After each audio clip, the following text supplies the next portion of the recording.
social media. In the section 230, there are two different aspects. There's the company aspect and then there's the user aspect. The company aspect basically protects the companies against lawsuits, and it also prevents the companies from the legally having to remove untruthful or defamatory posts. For users, unfortunately, this prevents them from making lawsuits about some forms of identity theft, and it also provides, though, the users access to unlimited information.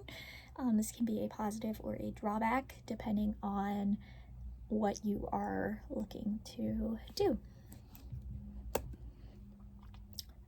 There are some major negatives within social media, and some of those negatives affect the children, adults, or mental health.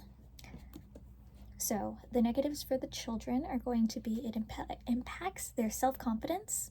It can also, unfortunately, provide them with much easier access to explicit information, whether that be accidentally or intentionally. And unfortunately, there is confirmation bias where, unfortunately, unlike adults can kind of understand when confirmation bias might be coming into play, whereas it basically provides children a honed in singular perspective.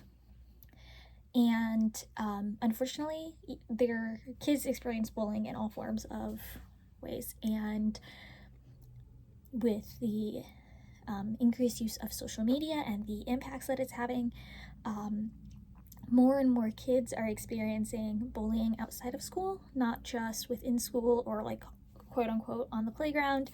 Rather, it is there's a lot more bullying and easier ways to do that. And then when you look at adults, adults typically experience a lot of doom scrolling. It also creates a groupthink mentality where everyone is, rather than having a broad perspective and everyone sharing their perspectives, it is one way or the highway, basically. And again, this kind of hones in with that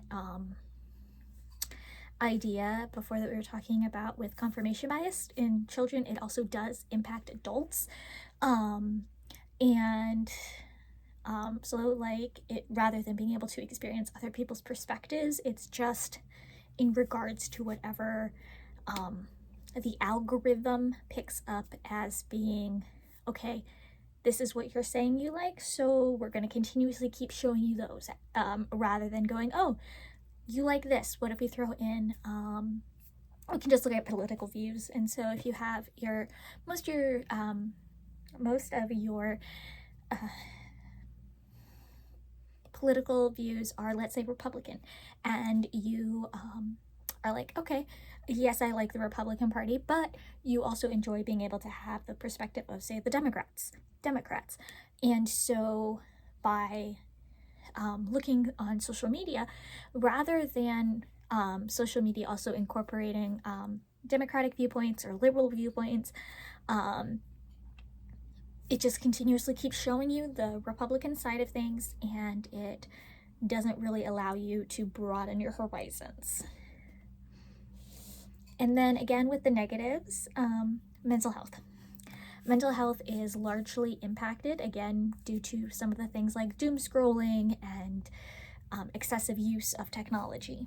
So it will actually, unfortunately, decrease most people's mental health. Again, like I said, it's due to the doom scrolling and just continuously cycling through this cycle of just continuous scrolling. And unfortunately, there is a decrease in the mental health of children, and it is actually showing an increase in anxiety and depression rates within the younger generation as they are being more and more exposed to social media. Now, social media does have some positives. So when you look at the impacts that it has on children and adults, as well as, again, that mental health aspect, Um, for children and adults, it allows, um, at times, when it's used correctly, to see the rest of the world and gather new ideas and new perspectives. Again, it's rather hard, again, because of the way that some of those algorithms work. It also can, at times, help create creativity, or help instill the create the creative mind within both children and adults, where you can learn and experience new and creative ideas. And it also allows for, say, you have a large family and you live in Florida, the rest of your family lives, let's say, in Michigan. And so the rest of your family is in Michigan, and you're like, hey, I want my parents to be able to see my kids' first steps. So you live in Florida, you take a couple of videos, you do home videos anyway. So you take a couple home videos and then you post them on your social media. And then that allows your family to, even though that they are not there with you, they are able to go ahead and still experience some of that with you. So when you look at the mental health aspects, there is very interesting ways that it can be helpful.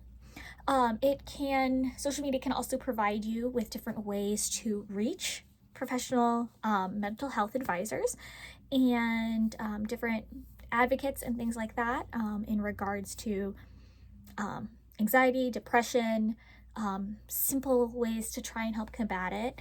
And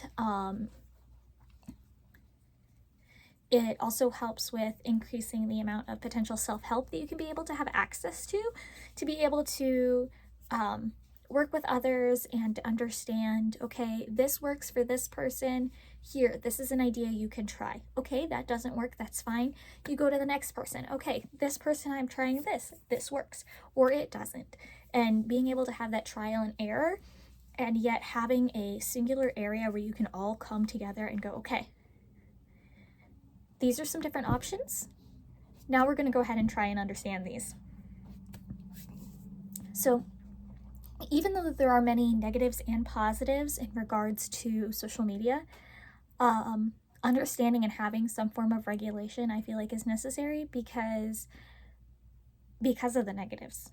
You are putting your children in vulnerable places, and the government is supposed to be helping, and according to Section 230, it is showing that the government is protecting the companies rather than actually trying to also help protect the kids.